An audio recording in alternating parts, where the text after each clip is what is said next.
Greetings to you all in the name of the Lord and Savior Jesus Christ. கர்த்தராகிய இயேசு கிறிஸ்துவின் நாமத்தில் உங்களுக்கு வாழ்த்துதல்.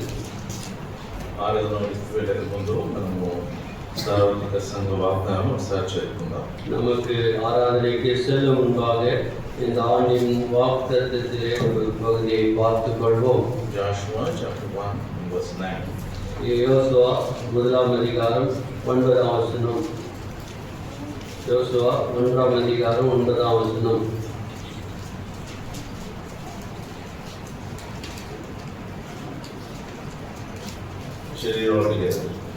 అందరికీ విశేషాలు వాసిக்கலாம்.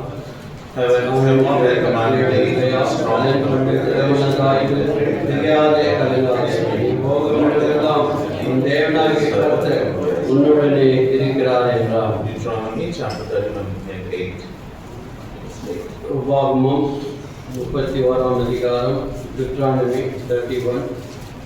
ద్వితీయోపదేశకాండము 31వ అధ్యాయం 7వ వచనము అందరం కలిసి చదువుకుందాం. 31ஆம் அதிகாரம் 8ஆம் வசனம் இணைந்து வாசிக்கிறோம். கர்த்தர் தாமே உனக்கு முன்பாக போகிறவர், அவர் உன்னோடே இருப்பார், அவர் உன்னை விட்டு விலகுவதில்லை, உன்னை கைவிடுவதில்லை, நீ பயப்படவும் கலங்கவும் வேண்டாம் என்றார். Revelation chapter 7 and verse 17. வெளிப்படுத்த விசேஷம் 7ஆம் அதிகாரம் ప్రకటన 7వ అధ్యాయం 17వ వచనం. வெளிப்படுத்தல் 7:17. For the Lamb which is in the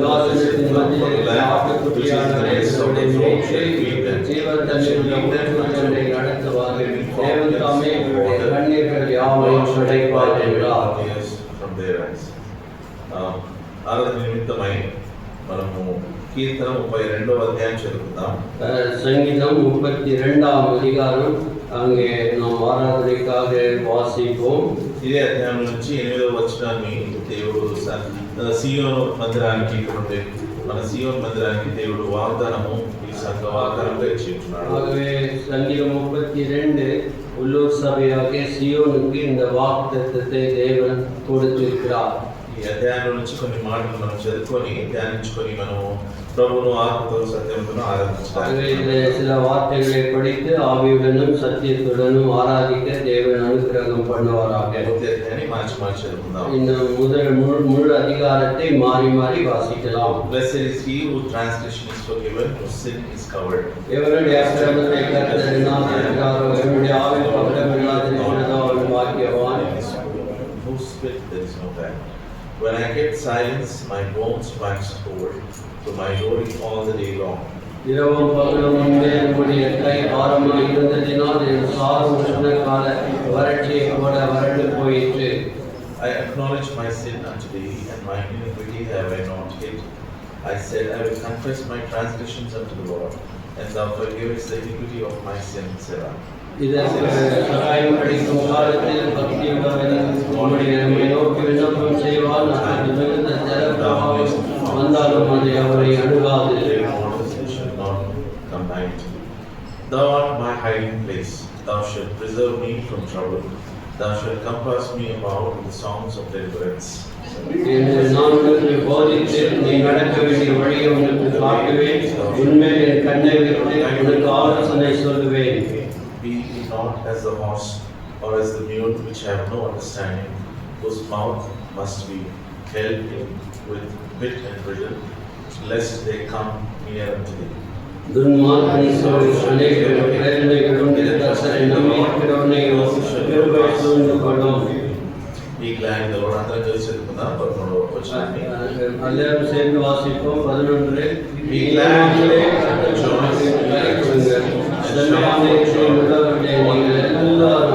ஆனந்த முழக்கமிடுங்கள். చేస్తానికి ముందు ప్రార్థనలో ప్రభువు తన సహాయాన్ని కోరుకుంటాం. நாம் ஞானிக்கும் வகையில் தேவனுடைய ஒத்தாசைக்காக நாம் ஜெபிப்போம். Gracious Lord, loving and humane Father, King of Kings, Lord of Lords, God of Abraham, Isaac, and Jacob, Lord who is the same as yesterday and forever, never failing, never changing God, cross-linking, cross-fulfilling God, in the name of thy Lord, Son, Lord Jesus, we thank thee and praise and worship thee for being with us, Lord, through the week, and giving us the privilege, Lord, to come into thy presence on the Lord's day, the day of resurrection, the first day of the week. Lord, as the children, Lord, purchased through the blood of thy beloved Son, Lord Jesus Christ. Lord, who shed for us on the cross of Calvary. Lord, washed our sins away, made us as thy children, and given us the privilege, Lord, to come around the table, Lord, to worship and know thy goodness, and to know thy greatness, and to proclaim, Lord, the great things which thou hast done towards us in our lives. Lord, we thank you for those who are able to come, those who are on the way, grant them safe journey mercies, those who are unable to come due to their sickness, weakness, and other issues. Lord, give them their portion. Those who are neglecting to come to thine house, Lord, we pray that thou may encourage them to come into thine house. Lord, as we come in thy presence now, bless the portion that we have read, unworthy and profitable for nothing I am, O Lord, and least among the least of thy children sitting over here. Lord, it is time to share the word with thy children. Hide me behind the cross, put us all in the sprinkling of thy blood. Speak to me and speak to us, so that we may be, Lord, able to bring our offerings, the fruit of our lips, worthily in thy presence. Lord, come here and do also in thy care this transit between the right utterance.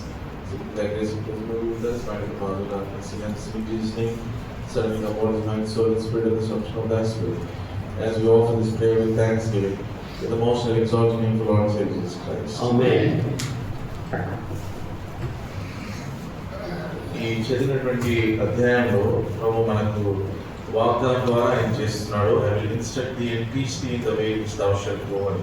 இங்கே 32:8 வாசிக்கிறோம். நான் உனக்கு போதித்து நீ நடக்க வழியை உனக்கு காட்டுவேன், என் கண்ணை உன் மேலே வைத்து உனக்கு ఆలోచన சொல்லுவேன் என்று போதுகிறார். ఇక్కడ మిమ్మల్ని బోధించి మిమ్మల్ని నడిపేదను అనేటువంటి ఒక మాటని ప్రభు మనకు వాగ్దానంగా సియోను సంఘానికి ఇచ్చించున్నాడు.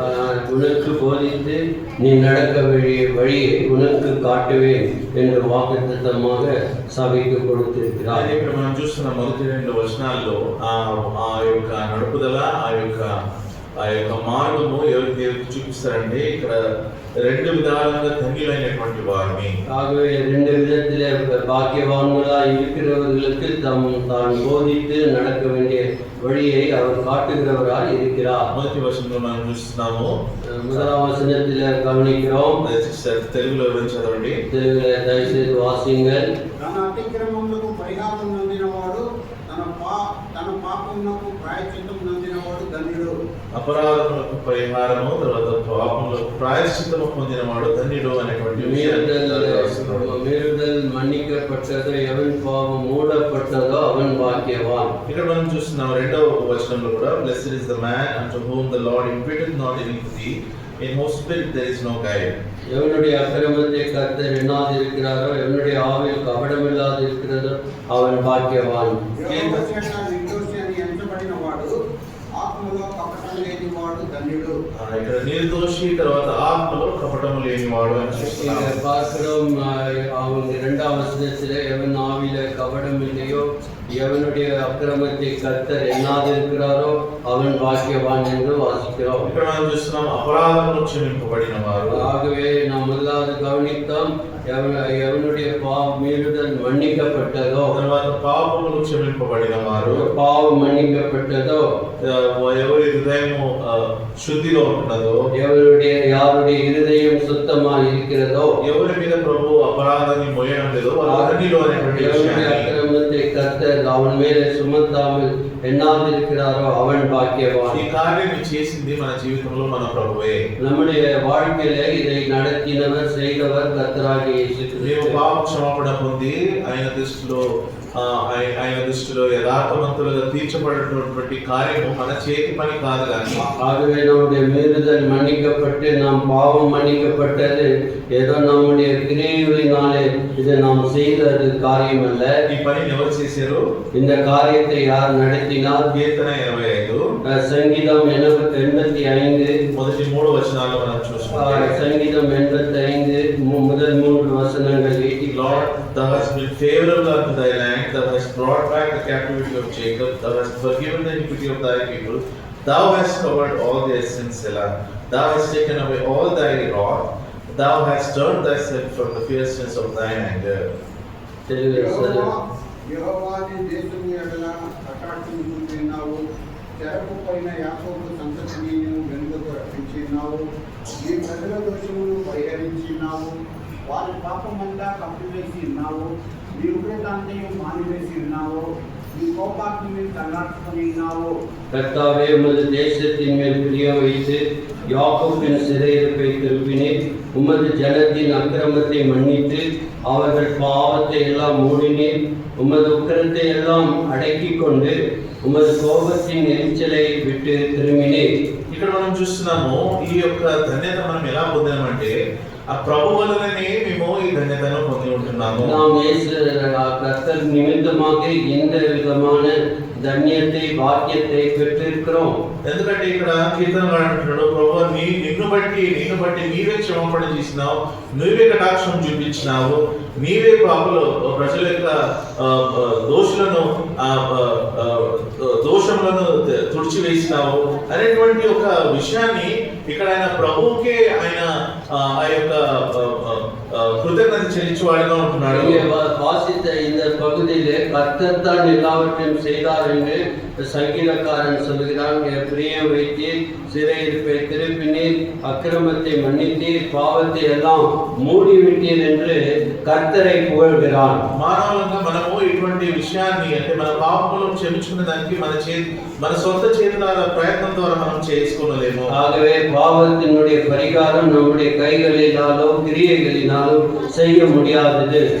ఇక్కడ మనం చూస్తున్నాము ఇదే మాటను మనము రోమీయులకు రాసిన పత్రిక 4వ అధ్యాయము తర్వాత 7-8 కూడా అదే విషయాన్ని అక్కడ మనం చూస్తున్నాము. ஆகவே ரோமர் 4ஆம் அதிகாரத்திலும் ரோமர் 7:8 இதே காரியத்தை நாம் வாசிக்கிறோம். సో ఇక్కడ ఎటువంటి ధన్యతను మనము పొంది ఉంటున్నామో అటువంటి ధన్యతను కలిగిన వారమై మన ప్రభువుని ఈ రోజు ఆత్మతోను సత్యముతోను ఆరాధించడానికి మనము ఆయన బల్ల చుట్టూ చేరి వచ్చి ఉంటున్నాము. ஆகவே நாம் ஆவியோடும் உண்மையோடும் தேவனை தொழுது கொள்ள அவருடைய மேஜை சுற்றிலும் நாம் கூடி வந்திருக்கிறோம். ఎందుకంటే మనము ఆయన ఒక్కడే అర్హుడై ఉంటున్నాడు మన యొక్క ఆరాధనకు, మన యొక్క కృతజ్ఞత స్తుతులు చెల్లించడానికి. அவர் ஒருவரே நம்முடைய துதிக்கும் ஸ்தோத்திரத்திற்கும் பாத்திரராய் இருக்கிறார். మరొక మాట మనం చూస్తున్నాము, இன்னொரு వాక్యం గమనింపோம். ఏ రీతిగా మనము ధన్యత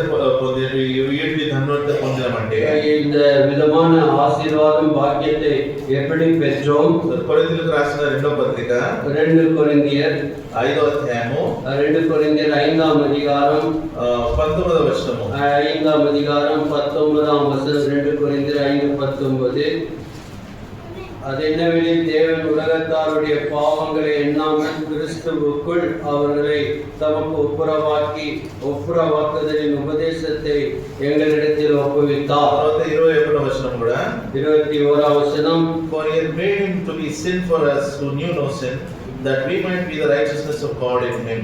நாம் அவருக்குள் தேவனுடைய நீதியாகும்படி பாவம் அறியாத அவரை நமக்காக பாவமாக்கினார். ఇక్కడ మనం చూస్తున్నాము ఆయన మా మీద ఎటువంటి దోషము మోపలేదు అనేటువంటి విషయాన్ని మనం చూస్తున్నాం. இந்த வாசித்த இந்த பகுதியிலே அங்கே கவனிக்கக்கூடிய வார்த்தை நம்முடைய பாவங்களை எண்ணாமல் என்று வார்த்தை வாசிக்கிறோம். అయితే మన యొక్క పాపాలంతా ప్రభువైన యేసుక్రీస్తు వారి మీద ఆయన మోపిస్తున్నాడు.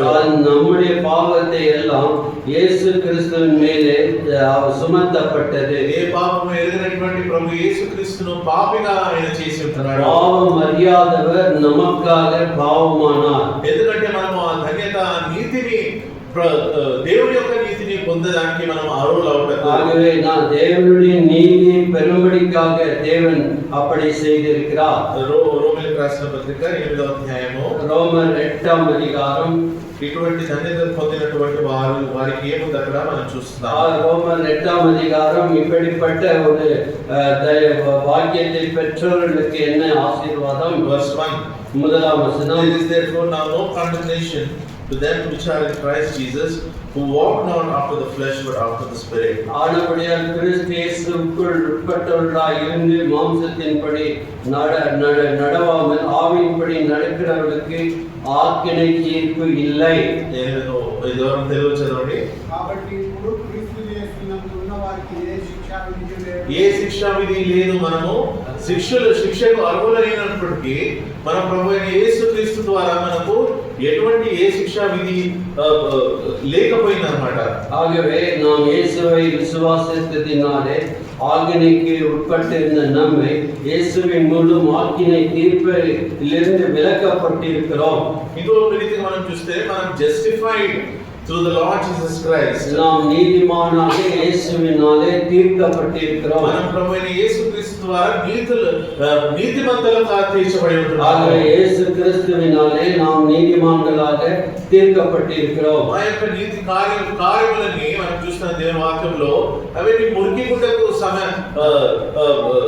దానికి పోల్చబడి ఉంటున్నాయి. ஆகவே நம்முடைய சொந்த நீதியெல்லாம் அழுக்கான கந்தைகளாக அது எண்ணப்படுகிறது. అయితే ప్రభువైన యేసుక్రీస్తు ద్వారా మనం నీతిమంతులుగా తీర్చబడి ఉంటున్నాము. ஆகவே கிறிஸ்துவினாலே நாம் நீதிமான்களாக தீர்க்கப்பட்டிருக்கிறோம். రెండోదిగా మనం చూస్తున్నాము ఆయన మనల్ని నీతిమంతులుగా చేసినాక தேவன் நீதிமானாக தீர்த்ததும் அல்லாமல் ఇటువంటి ధన్యత పొందిన వారిని ఆయన ఏం చేస్తున్నాడు?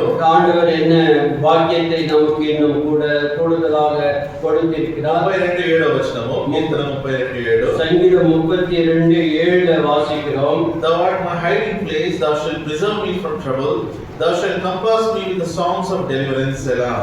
நீர் எனக்கு மறைவிடமாய் இருக்கிறீர், என்னை நீர் இக்கட்டுக்கு விலக்கி காத்து ரட்சணிய பாடல்கள் என்னை சூழ்ந்து கொள்ளும்படி செய்வேன். ఇంకో రీతిగా మనం చూస్తే ప్రభు తన సంఘంలోనికి మనల్ని తెచ్చి ఆయన కాపాడుతూ వస్తుంటున్నాడు.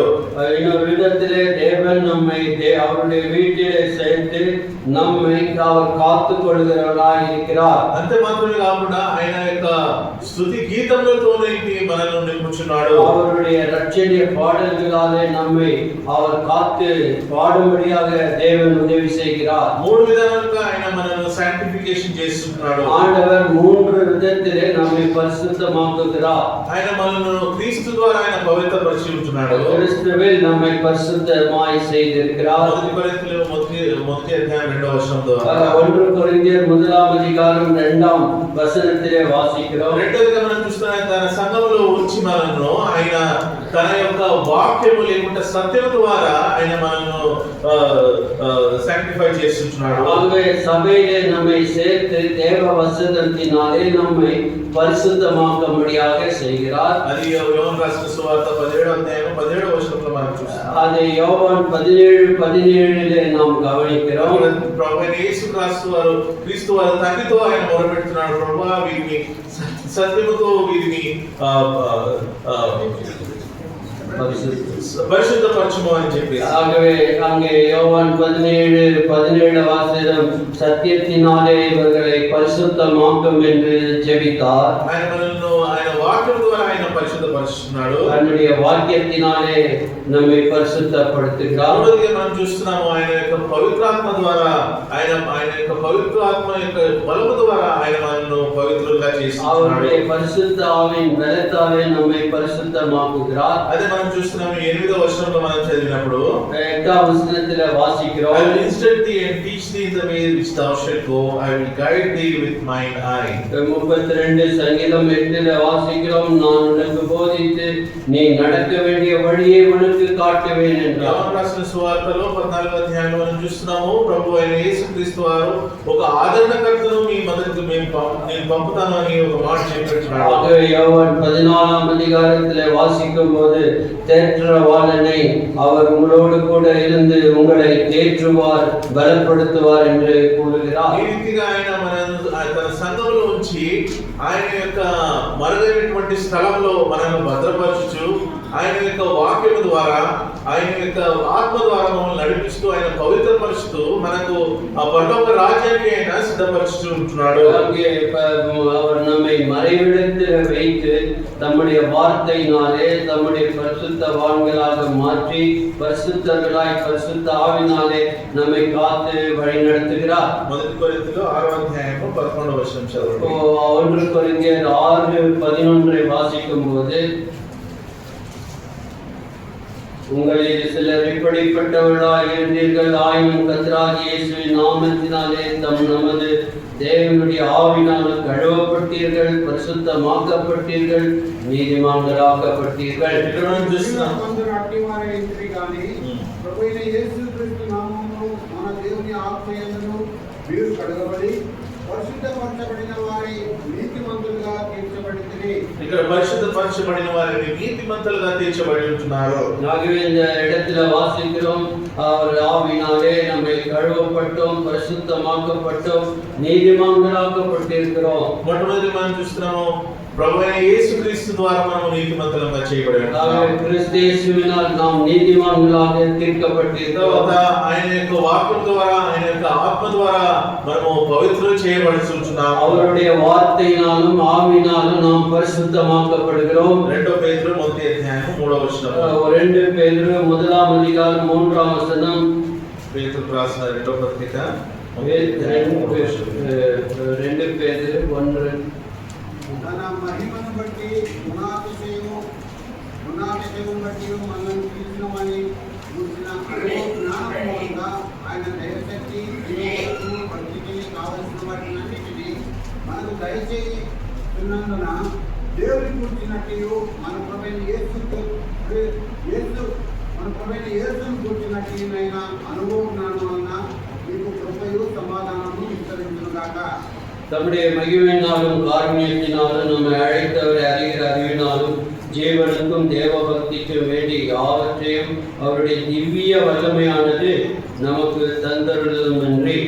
ఇక్కడ మనం చూస్తున్నాం ఆయన యొక్క దైవికమైనటువంటి బలము ద్వారా మనకు ఈ లోకములో నీతిమంతులంగా, తర్వాత దైవికమైనటువంటి ప్రజలుగా జీవించడానికి ఏమేమైతే అవసరమైతుంటాయో అవన్నిటిని ప్రభు మనకు అనుగ్రహిస్తూ இந்த உலகத்திலே நாம் தேவ பக்தியாய் வாழ வேண்டியதற்காக தேவன் வேண்டிய யாவற்றையும் அவர் நமக்கு திவ்ய வல்லமையினாலே அனுகிரகித்திருக்கிறார். ఇటువంటి యొక్క ధన్యత మనం పొంది ఉంటున్నాము. நாம் இப்படிப்பட்ட ஒரு பாக்கியத்துக்குள்ளாக கொண்டு வரப்பட்டோம். మూడో విషయం మనం చూసినప్పుడు மூன்றாம் காரியத்தை சிந்திக்கும் போது 10వ వచనంలో many sorrows shall be to the wicked, but he that trusteth in the Lord, mercy shall compass him about.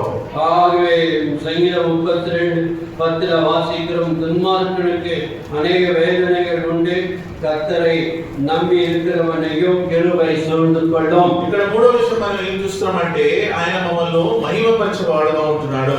மூன்றாவது நம்மை மகிமைப்படுத்துகிறவராய் இருக்கிறார். మొట్టమొదటిగా ఆయన నీతిమంతులుగా మనల్ని తీర్చుంటున్నాడు. முதலாவது நம்மை நீதிமானாக தேவன் தீர்த்திருக்கிறார். అలాంటి ఒక ధన్యతను మనకి ఇచ్చి ఉంటున్నాడు. அது நீதிமானாக தீர்க்கப்பட்ட ஒரு பாக்கியத்துக்குள்ள தேவன் கொண்டு வந்திருக்கிறார். ఆయన యొక్క సన్నిధిలో, ఆయన యొక్క సంఘంలో, ఆయన యొక్క శరీరంలో మనల్ని పెట్టి ఆయన యొక్క వాక్యం ద్వారా, ఆత్మ ద్వారా, ఆయన ఉదక స్నానం ద్వారా మనల్ని శుద్ధిపరిచేటువంటి ఒక కార్యాన్ని, సాంక్టిఫికేషన్ వర్క్ ఆయన చేస్తుంటారు. ஆகவே சபையிலே நம்மை சேர்த்து தம்முடைய வார்த்தையினாலும் ஆவியினாலும் நம்மை பரிசுத்தமாக்குதலை ஞானஸ்தானத்தினால் தேவனுடைய வார்த்தையினாலே நம்மை கழுவி கொண்டு பரிசுத்தப்படுத்தி கொண்டு வருகிறார். అయితే మనం మూడో విషయం ఆయన ఏం చేస్తున్నారంటే ఆఖరిగా తన కుమారుడు వచ్చేటువంటి సమయంలో మనను మహిమపరిచేవాడుగా ఉంటున్నాడు. அவருடைய குமாரன் வருகையிலே அவர் நம்மை మహిమపడత పోகிறார். ఈ విషయాన్ని మనం ఇంకా అర్థం చేసుకోవాలంటే రోమీయులకు రాసిన పత్రిక 2వ అధ్యాయము 8 నుంచి 11 వరకు ఎవరైనా చదవండి. ரோமர் 2ஆம் அதிகாரம் 8லிருந்து 11ஆம் வசனம் வரைக்கும் வாசிக்கும் போது எப்படிப்பட்ட மகிமை நம்மை மாற்றுகிறார் என்று வாசிக்க முடியும். అయితే వేదములు పుట్టించు సత్యములకు లోపడక దుర్నీతికి లోపడు వారి వీటిని దేవుని ఉగ్రతయో రౌద్రమును వచ్చును. దుష్కార్యము చేయుచున్న మనిషిని ఆత్మకు మొదట ఇంద్రుడిని విడిచివేసేసరికి కూడా శ్రమయు వేదనయు కలుగును. సత్క్రియలు చేయు ప్రతి వానికి మొదట ఇంద్రునికి విడిచివేసేసరికి కూడా మహిమయు ఘనతయు సమాధానము కలుగును. దేవునికి పక్షపాతం లేదు.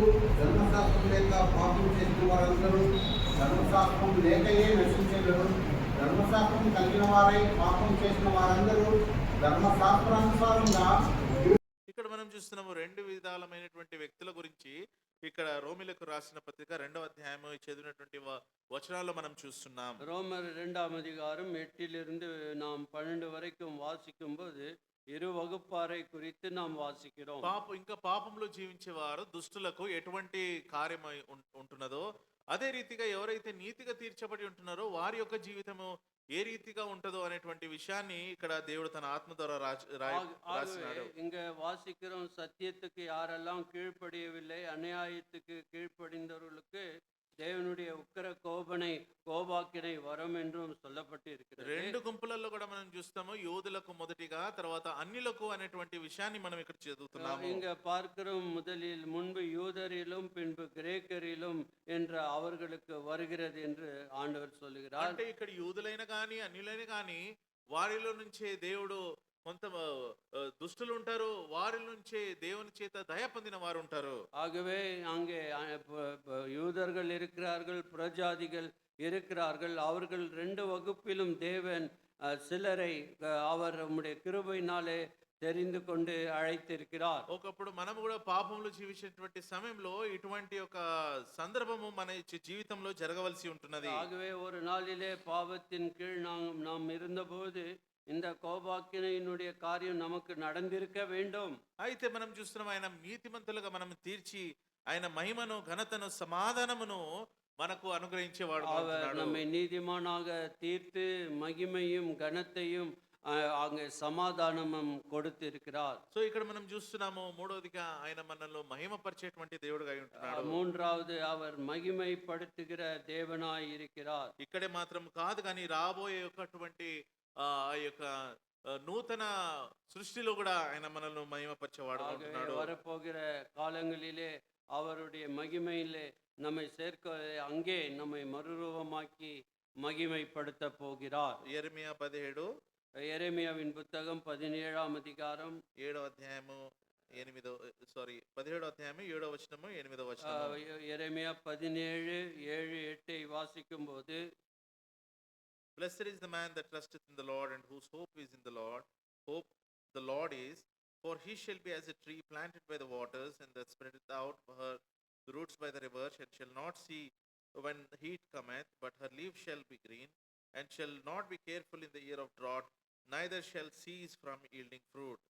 கர்த்தர் மேல் நம்பிக்கை வைத்து கர்த்தரை தன் நம்பிக்கையாய் கொண்டிருக்கிற மனுஷன் பாக்கியவான். அவன் தண்ணீர் அண்டையிலே நாட்டப்பட்டதும் கால்வாய் ஓரமாக தன் வேர்களை விடுகிறதும் உஷ்ணம் வருகிறதை காணாமல் இலை பச்சையா இருக்கிறதும் மழை தாட்சியான வருஷங்களிலும் வருத்தமின்றி தப்பாமல் கனி கொடுக்கிறதுமான మరத்தை పోల్ ఇర్పాల్. ఈ లోకంలో జీవించేటువంటి సమయంలో ఎన్ని విధమైనటువంటి కష్టాలు, ఎన్ని విధమైనటువంటి ఆటంకాలు ఏమి జరిగినప్పటికీ కూడా మనం చూస్తున్నాము, దేవుడు మనల్ని మహిమపరిచి ఆయన యొక్క సమాధానాన్ని మనకు అనుగ్రహించేవాడుగా ఉంటున్నాడు. ஆகவே இந்த உலகத்திலே நாம் வாழும்போது தேவன் மேல் நம்பிக்கை வைப்போம் என்றால், எவ்விதமான கஷ்டமான ஒரு சூழ்நிலைகள் வந்தாலும் அந்த சூழ்நிலைகளிலே அவர் எப்படிப்பட்டவராய் நமக்கு இருக்கிறார் என்று சொல்லப்படுகிறது. అదే విషయాన్ని మనం ఇంకొక రీతిగా మనం చూసుకుంటే ప్రకటన 21 இன்னொரு விதத்திலே பார்க்கும்போது வெளிப்படுத்தல் 21ஆம் அதிகாரம் 4వ వచనం మనం చదువుకుందాం. 21:4 வெளிப்படுத்தல் 21:4.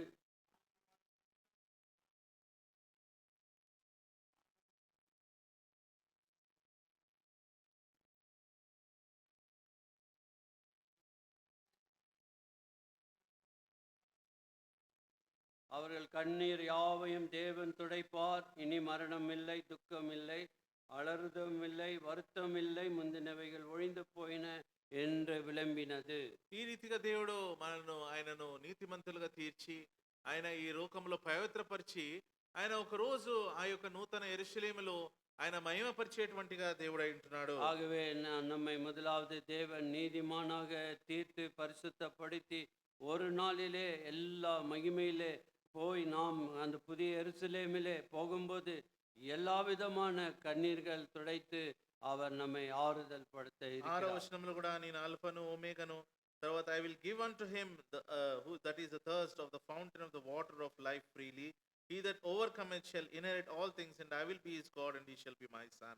6ஆம் வசனம் 7ஆம் வசனம். அன்று என்னை நோக்கி ஆயிற்று, நான் அல்பாவும் ஒமேகாவும் ஆதியும் அந்தமாயிருக்கிறேன். தாகமாயிருக்கிறவனுக்கு நான் ஜீவ தண்ணீர் ஊற்றில் இலவசமாய் கொடுப்பேன். ஜெயம் கொள்கிறவன் எல்லாவற்றையும் சுதந்தரித்துக் கொள்வான். நான் அவன் தேவனாயிருப்பேன், அவன் என் குமாரனாய் இருப்பான். ఈ రీతిగా ఆయన మనల్ని పరలోకంలో కూడా ఆయన మహిమపరిచేటువంటిగా వాడుగా ఉంటున్నాడు. ஆகவே நாம் தேவனிடத்திலே அவருடைய வீட்டிலே சேரும்போது தேவன் எவ்வளவு நம்மை மகிமைப்படுத்த போக இருக்கிறார்.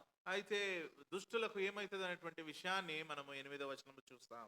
இது துஷ்டராய் வாழ்கிறவர்களுக்கு என்ன நடக்கும் என்று 8ஆம் வசனம் கூறுகிறது. అయితే మన దుష్టులను కాకుండా ఆయన నీతిమంతులుగా తీర్చి ఆయన పవిత్రపరిచి ఆయన మహిమపరిచేటువంటి దేవుడుగా ఉంటున్నాడు. ஆகவே நம்மை ஆண்டவர் இப்படிப்பட்ட பொல்லாத பிரபஞ்சத்திலே நம்மை தேவன் தெரிந்தெடுத்து நீதிமானாக செய்து அவருடைய ஆசீர்வாதங்களை எல்லாம் தேவன் நமக்கு கொடுத்திருக்கிறார். ఈ యొక్క మేజు ఈ బల్ల మనకు అదే చూపిస్తుంటున్నది ఆయన చేసినటువంటి ఒక గొప్ప విలువైనటువంటి కార్యాన్ని ఆ సిలువలో మన నిమిత్తమై ఆయన చేసినటువంటి ఒక కార్యాన్ని మనకు గుర్తుగా మన మధ్యలో పెట్టి ఉంటున్నాము. ஆகவே இந்த மேஜையானது அவர் செய்த பெரிய கிரயமானது தியாகமானது அது நமக்கு எடுத்து காட்டுகிறதாக அது காணப்படுகிறது. అందుకని ఇక్కడ కీర్తనగాడు ఆఖరిగా 11వ వచనం చెప్తున్నాడు, be glad in the Lord and rejoice ye righteous and shout for joy all ye that are upright in heart. சங்கீதம் 32:11 நீதிமான்களே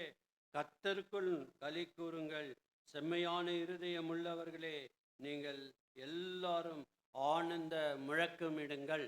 ఈ సమయంలో మనము ఆయన ద్వారా నీతిగా తీర్చబడినటువంటి వారు, పవిత్రులుగా చేయబడినటువంటి వారు, మహిమపరచబోయేటువంటి మనము ప్రభు యొక్క సన్నిధానంలో ఉత్సాహ ధ్వనులతో మనం ఆయనను ఆత్మతోను సత్యముతోను మనము ఆరాధించే వారముగా ఉండాలి. ஆகவே நாம் நீதிமானாக தீர்க்கப்பட்டு அவரை ஆவியோடும் உண்மையோடும் புதுமையான ஒரு உள்ளத்தோடும் குதூகலத்தோடும் களிப்போடும் கர்த்தரை துதிக்க வேண்டியவர்களாய் இருக்கிறோம். మరి ఒకసారి మొదటి 2 వచనాలు మనం అందరం కలిసి చదువుకుందాం. சங்கீதம் 32 முதல் 2 வசனங்களை எல்லாரும் சேர்ந்து வாசிக்கலாம். Blessed is he அவனுடைய whose மீறுதல் transgression is மன்னிக்கப்பட்டதோ, forgiven, whose sin எவன் is பாவம் covered. மூடப்பட்டதோ Blessed is the man அவன் unto whom the பாக்கியவான். Lord imputeth எவனுடைய not அக்கிரமத்தை iniquity, கர்த்தர் and in his heart எண்ணாதிருக்கிறாரோ, there is no எவனுடைய guile. ஆவியில கபடம் இல்லாதிருக்கிறதோ அவன் பாக்கியவான். 11వ వచనం కూడా అందరం కలిసి చదువుకుందాం. 11ஆம் வசனத்தை கூட வாசிப்போம் சேர்ந்து. Be glad in the Lord நீதிமான்களே and rejoice, கர்த்தருக்குள் ye மகிழ்ந்து righteous, களி and shout கூறுங்கள், for joy, செம்மையான all ye இருதயம் that are உள்ளவர்களே upright in heart. நீங்கள் எல்லாரும் ஆனந்த முழக்கமிடுங்கள். దేవుడు ఈ వాక్యాన్ని దీవించి మనము ఆత్మతో సత్యముతో ఈ వాక్యపు వెలుగులో ఆరాధించుటకు దేవుడు మనకు సహాయం చేయను. இந்த வார்த்தை தேவன் ஆசீர்வதித்து வசனத்தின் வெளிச்சத்திலே ஆவியோடும் உண்மையோடும் தொழுது கொள்ள உதவி செய்வாராக. ஆமென்.